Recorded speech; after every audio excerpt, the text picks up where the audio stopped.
নমস্কার বন্ধু, আমার চ্যানেলে সকলকে জানাচ্ছি স্বাগতম। আজকের ব্লগটা আরম্ভ করছি এখান থেকে। বাজে এখন সকালে 7টা 15। কাল যেহেতু 9:30টার সময় ছুটি হয়েছে, বাড়ি আসতে আসতে 9:40। খেয়ে দিয়ে ঘুমাতে ঘুমাতে দেরি হয়ে গেছিলো, ঘুমাচ্ছে, ওই জন্য ওকে আর ডাকিনি। এই সকালবেলা আমার সমস্ত কাজ কমপ্লিট হয়ে গেছে। ওদিকে ভাতটাও বসিয়ে দিয়েছি।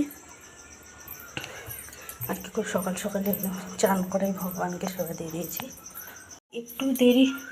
একটু বসতে বসতে বড্ড দেরি হয়ে যায়, সে একদম বেলা হয়ে যায়। বেলা মানে সে 9টা হয়ে যায়, চান করতে করতে ভালো লাগে না। এই যে এদিকটা ভাতটা বসিয়ে দিয়েছি। তরকারি কী হবে এখনও কোনো কিছু ঠিকঠাক হয়নি, দেখা যাক কত দূর কী এগোচ্ছে। 8টা 10 মতো। এই যে মা দোকান থেকে এনে দিল চিকেন, সোনুর জন্য আর আমার জন্য। কারণ আমাদের এখানে সামনে একটা সেই স্টোর পুকুর বলে আছে, তো সেইখানে মাছ ধরা হচ্ছিল। মা দিয়ে চুনো মাছ কিনে নিয়ে এসছে আর শোল মাছ নিয়ে এসছে। ওদেরটা ওই মাছগুলো রান্না করবে। সোনুর আর আমার জন্য এই যে নিয়ে এসছে চিকেন। আমি এদিকে যে চিকেনটা রান্না করছি, আলুটা ভেজে নিয়েছি। মশলাটা তো ছিল ফ্রিজে, সেই জন্য মশলার বাটতে আর হলো না। শুধু সে চুনো মাছের ঝাল হবে, তো তার জন্য মশলা বাড়বো। পেঁয়াজ আর হচ্ছে সর্ষে, ওটা আমি গ্রাইন্ডারে বেটে নেব। প্রথমে যে চিকেনটা বসিয়ে দিয়েছি এদিকে। সোনু এখন ব্রাশ করছে, নিজের থেকে উঠে পড়েছে, ঘুম থেকে উঠে যে ব্রাশ করছে। কলতলাটায় বসে বসে, বাইরেটা রোদ আছে, করতে হবে না, এখানটায় বসে করে, ওই জন্য কলতলায় বসে বসে করছে। মা মাছগুলো বেছে ধুয়ে পরিষ্কার করে আমাকে দিয়ে গেল। মনে হচ্ছে রান্নাটা আমিই করবো। এখনও ঠিক হয়নি কে রান্না করবে, মা না আমি। এই মাছটা তো ঝাল করবো, চুনো মাছটা। আর এইটা সেই যে মশলা দিয়ে আদা রসুন বাটাও পড়বে আর সর্ষে বাটাও পড়বে। সর্ষে ভাগটা বেশি নিয়েছি, জিরে ভাগটা একদম 1 চামচ নিয়েছি। পেঁয়াজ বাটা, এই যে আমশি দিয়ে একটুখানি টক টক ঝাল ঝাল মতন হয়। এদিকে যে চিকেনটা কষা বসিয়ে দিয়েছি, হচ্ছে চিকেনটা।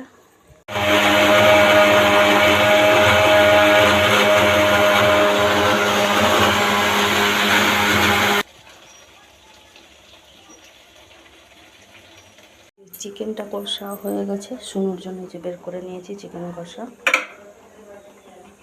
আর এইদিকে এই যে জল দিয়ে ঢাকা দিয়ে দিয়েছি, আর এদিকে তেল দিয়ে দিয়েছি। এই যে মাছগুলো একে একে করে সমস্ত কিছু মানে ভেজে নেবো, তারপর তরকারিটা রান্না করবো। সোনু ওদিকে পড়তে বসেছে, ওকে বললাম তুই পড়, আমি যাচ্ছি পড়াগুলো ধরবো। এই যে সোনুকে ভাত খাওয়াতে বসে পড়েছি, 9টা বাজে। যেহেতু তো আজকে চিকেন হয়েছে, ওই জন্য সোনু তাড়াতাড়ি খিদে পেয়ে গেছে। পেঁপে ভাতে দিয়েছিলাম, মার জন্য একটু পেয়ে রেখেছি, সোনুর জন্য নিয়ে এসেছি। এখানে নিয়ে নিয়েছি চিকেন কষা, আর এদিকে আলু ঝোল, আর সেই হজমিটা নিয়ে এসেছি, সোনু খেতে ভালোবাসে। এই যে ভাতটা ঠান্ডা করে নিই, সব গরম, ভাত তরকারি সব গরম। আসতে গিয়ে পুরো মানে একদম 12টা মতন, 10 মিনিট মতন বাকি। সোনুকে দিয়ে ওদিকে একটুখানি আমার কাজ ছিল, তো কাজ করে মিটিয়ে মাটিয়ে আস্তে আস্তে পুরো 12টা মতন বেজে গেল।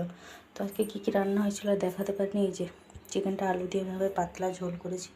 এদিকে যে শোল মাছটা মা আমশি বড়ি দিয়ে টক ঝাল মতন করেছে। এদিকে চুনো মাছের ঝাল। আর এই যে সব বাসন কুসন মেজে মুজে রেখে গেছিলাম।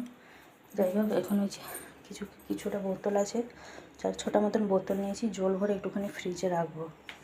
প্রচণ্ড গরম পড়ছে, খাওয়া যাচ্ছে না নর্মাল জল। আর এই যে বাজে বিকালের এখন 5টা 40 মতন। বিকালে সমস্ত কাজ কমপ্লিট। তো বিকালের সমস্ত কাজ কমপ্লিট, সন্ধ্যেরও সমস্ত কাজ কমপ্লিট হয়ে গেছে। রুটিটা করে নিয়েছি। সোনু এসে দুটো ওকে ভাত খাইয়ে দিলাম, যেহেতু চিকেন হয়েছে মানে ও ভাত খাবে। আর প্রেসার কুকারে দুটো ভাত রান্না করবো, চাল দিয়ে জল ফল দিয়ে সব রেডি করে রেখেছি। সমস্ত কাজ কমপ্লিট হয়ে গেছে, বাকি শুধু সন্ধ্যে দেওয়া হবে।